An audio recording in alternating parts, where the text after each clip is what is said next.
Yo, what's up mga boss? What's up sa inyo lahat yan, mga kabakbakero? Magandang araw sa inyo lahat. At yun, excited na ba kayo? Kasi ako, sobrang excited na rin.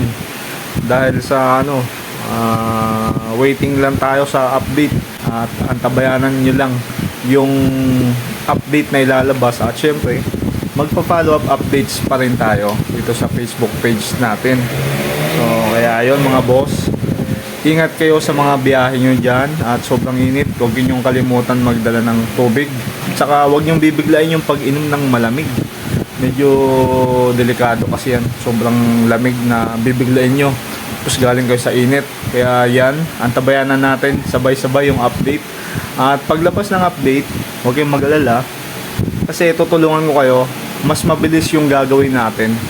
So sa YouTube tayo, magla-live ako sa YouTube, tapos ang i-comment nyo lang yung last name nyo or yung last name at kung delivery rider or MC Taxi. Halimbawa, Santiago MC Taxi or kaya naman Santiago Delivery Rider. So para mabilis natin malalaman kung para mabilis natin makita yung mga pangalan nyo, kasi on screen makikita nyo dahil naka-live tayo sa YouTube at screen lang mismo yung makikita nyo. Kahit wala na yung mukha ko dun, basta screen lang, puro listahan lang makikita nyo.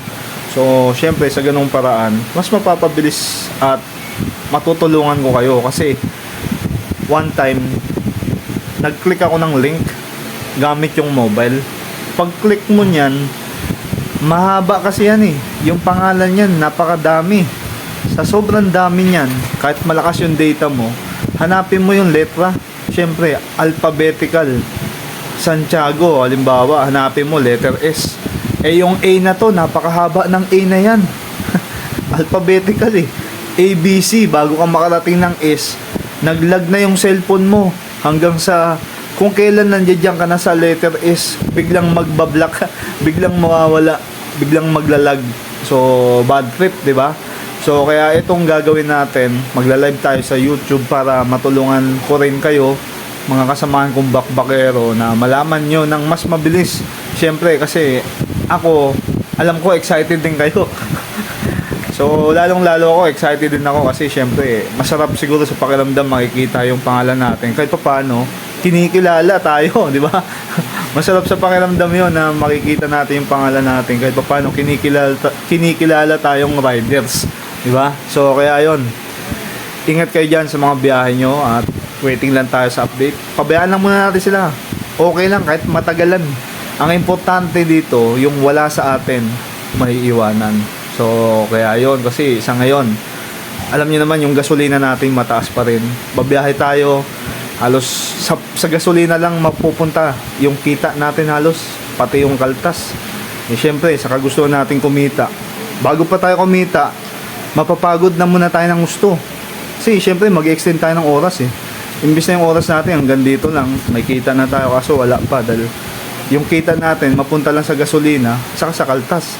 Syempre mag-extend tayo ng oras, dito na papasok yung pwede na tayong madisgrasya. Kasi syempre pagod na tayo eh. Yung init lang nito, malakas makapagpapagod yan. Kaya yun, sa ngayon, relax lang muna at ano lang, yung tamang ano lang, huwag natin sagarin ng gusto kasi mahirap, sobrang hirap, mahirap anuin tong init na to. Kaya yan, antabayanan na lang natin rin yung mga update para kahit pa paano malaman na rin natin. Saka ito na yung pinaka-finalize, kasi dito na yung pinaka-target time para tapusin itong first round. At yun nga, sa second round, alam nyo na, di ba? Sa first round, para kumpletuhin lang, buuin lahat ng mga data, lahat ng mga pangalan natin, mga drivers, riders, kinukumpleto para sa first round. Then, para sa second round, hindi na natin kailangan pumila kasi may e-wallet na eh. Magsisend na lang sila sa atin, GCash, grabe no, GCash, Paymaya no, instant 5,000 din. Wala nang kapila-pila sa mga susunod. So kaya ngayon, first round, kailangan makasama tayo. At saka isa pa, kailangan naman lagi dapat tayong kasama dyan kasi syempre literal at saka lehitimo tayong riders. O yung tulong pinansyal na yan, para sa mga riders yan. Para sa mga drivers. Kasi syempre, tayo yung para tayong ano dyan. Tayo yung frontliner. Tayo yung unang-unang ginagamit ng mga tao. Pag kailangan nila magpadala ng ganito, kunin yung ganito, tayo yun. Tayo yung pinaka-frontliner. So, kaya yun, babay na muna sa inyo. Kita-kita ulit tayo mamaya sa live YouTube channel. Search nyo na lang, Kuya Jameson.